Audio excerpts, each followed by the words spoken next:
सभी को नमस्कार। सीता और राम के विवाह का वर्णन सभी रामायणों में, राम कथा विषयक सभी ग्रंथों में प्रायः आता ही है,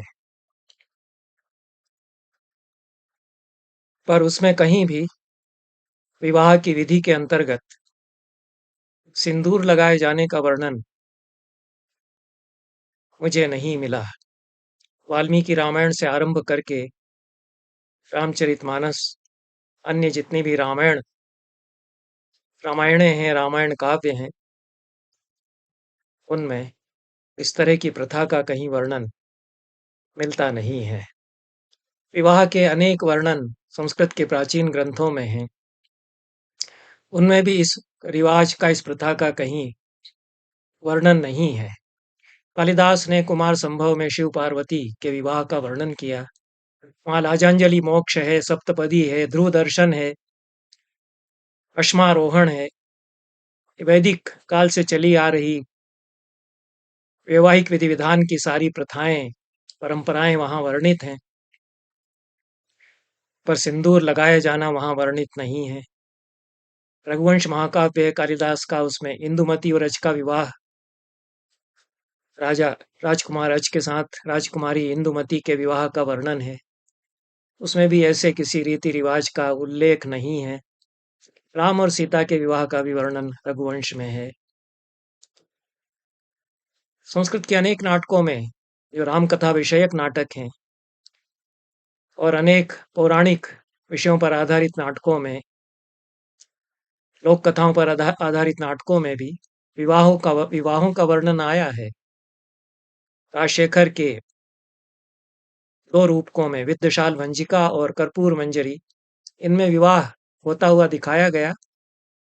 वहाँ भ्रामरी भी होती है, भांवर होती है, अन्य रीति रिवाज भी बताए गए, पर सिंदूर दान का कोई उल्लेख नहीं है।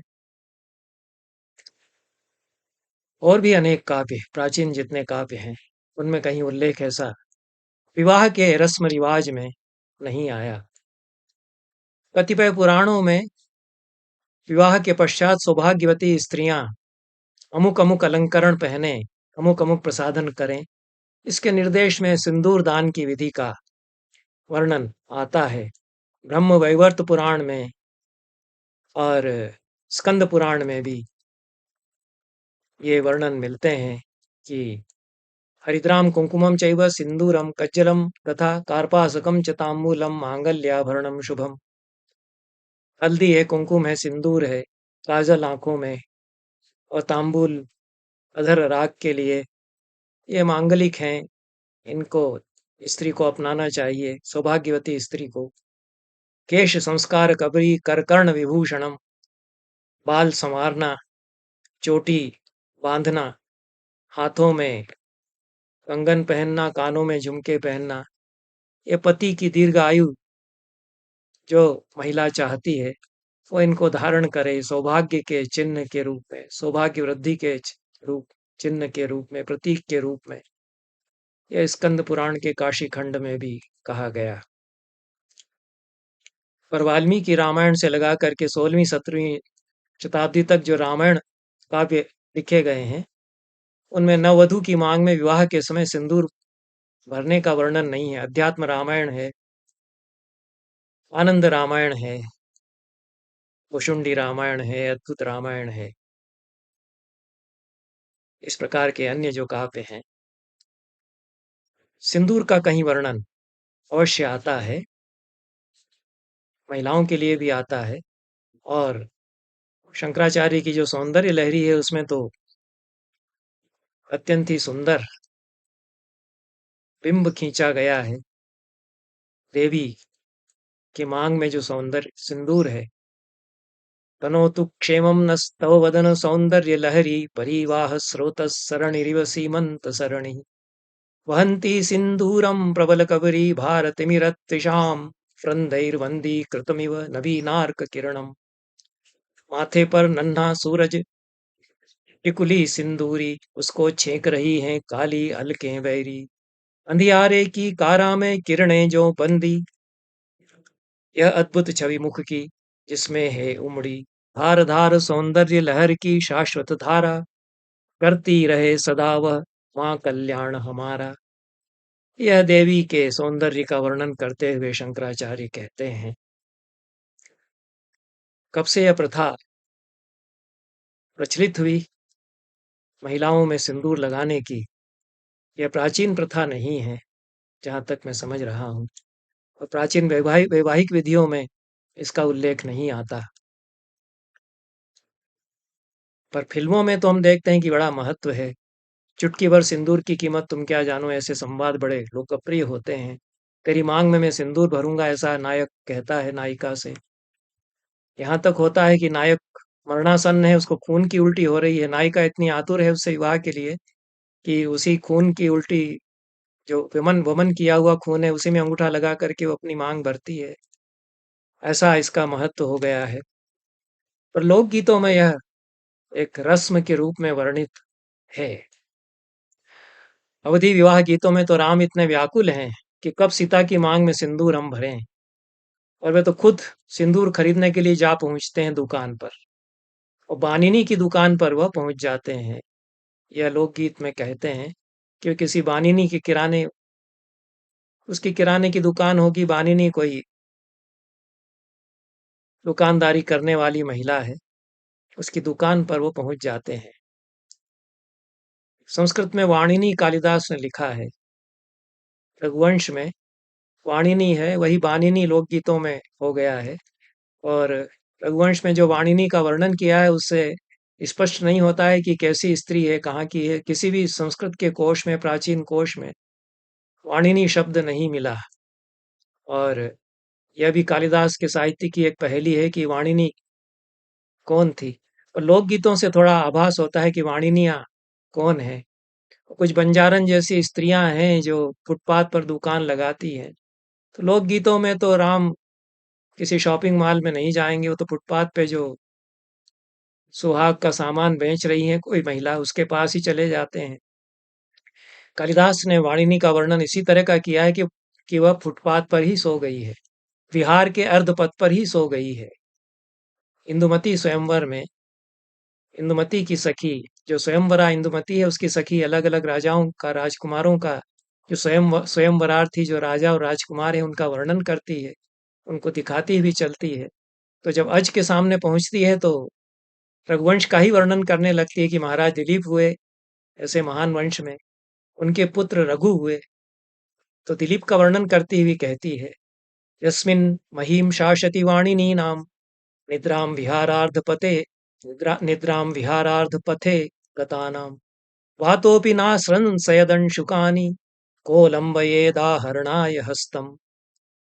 जिन राजा दिलीप के राज्य काल में उनके शासन करते हुए होने पर कोई वाणिनी विहार के अर्ध पथ पर अगर सो गई है चलते चलते थक करके, या उसको नींद आ गई है अपना काम धंधा करते करते वहीं लुढ़क गई है, तो वातोपि नाश्रंसयद अंशुकानि, पवन की वात की भी हिम्मत नहीं होती थी कि उसका अंशुक ढलका दे, उसका दुपट्टा ढलका दे। हवा भी इतनी मंदी चलती थी, पवन भी इतना धीमे धीमे चलता था कि उसके वस्त्र कहीं सरक न जाए। तो कोलंब ये दाहरणाय हस्तम, उसको खींचने का कोई साहस, कोई पुरुष, कोई मन चला करेगा, ऐसी तो ऐसा तो हो ही कैसे सकता था जब हवा तक की हिम्मत नहीं पड़ती थी। वात की पुल्लिंग में कहा है, इसीलिए पवन भी साहस नहीं कर पाता था कि उसके अंशुक को छू ले या ढलका दे। ऐसा ऐसी नैतिकता, ऐसा सुंदर आचरण, और ऐसा उस राजा का प्रताप था, उसका वर्णन करती हुई कहती है। तो यहाँ वाणिनी शब्द आया है, तो कोई महिला, कोई स्त्री है, काम धंधा करती है, वह सड़क पर ही सो गई है, विहारार्थ पथ पर ही सो गई है, पर कोई खतरा नहीं है। यह स्त्री विमर्श प्राचीन काल का है कि स्त्री कितनी निर्भय है। सो गई है रास्ते पर, लेकिन मजाल है कि कोई उसको छू ले या कोई कुछ कर दे। यह एक शासन काल दिलीप का था। इस समय का शासन है, इसमें कि निरंतर कोई ऐसा दिन नहीं जाता जबकि इज्जत आबरू न लूटी जाती हो, रेप न किया जाता हो। फिर भी राम राज्य हम ला ही रहे हैं लोकगीतों में।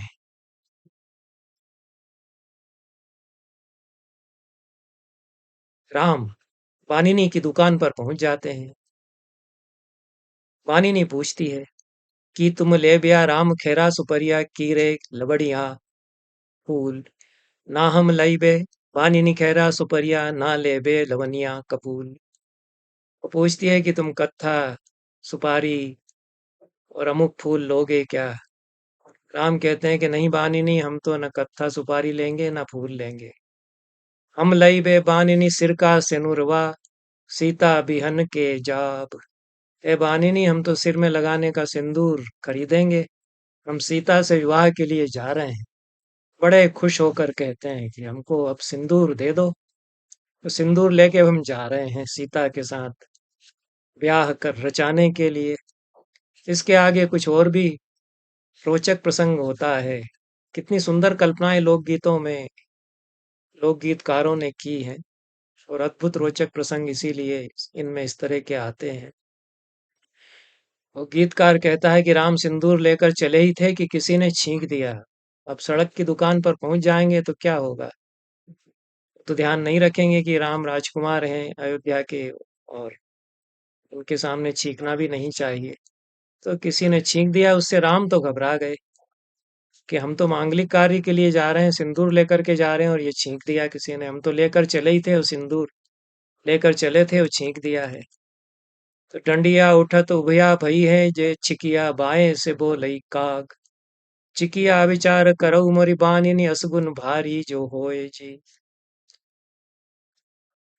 ये तो हम तो चले ही हैं कि किसी ने छींक दिया और बाईं तरफ से कौवा बोल रहा है। तो हे मेरी बानिनी, छींक पर विचार करके बताओ, ये तो बड़ा असगुन लग रहा है। तो बानिनी बहुत बड़ी पंडिता है, वह असगुन का फल बताती है, अपशकुन का फल बताती है। सीता विहई बेटा घर लौट ब्या तो का तो लिखा बनवास। है बेटा, जब तुम सीता का विवाह करके घर लौटोगे तो तुम्हारी किस्मत में, तुम्हारे भाग्य में तो वनवास लिखा हुआ है। अंतिम पंक्ति बड़ी रोचक है, और कितनी सूझ समझ है लोकगीतकारों को लोकगीतों में राम की। अंतिम पंक्ति में कहते हैं कि सुनते बनवासा का सुघर नौआ के जईरा में भवा हुलास। वनवास का सुघर नाम सुनते ही राम के हृदय में उल्लास आ गया, उल्लसित हो गया उनका हृदय। बड़े प्रसन्न हुए कि वन में वनवास हमको मिलेगा, राज्य भार से हम मुक्त हुए। चिंता उनको थी कि राज्य भरत को मिल जाना चाहिए, हमको दिया जाएगा। तो यह वनवास का नाम सुनकर के उल्लसित हुए। इस प्रकार के प्रसंग लोकगीतों में आते हैं। यहीं पर आज का यह प्रसंग समाप्त करते हैं। धन्यवाद।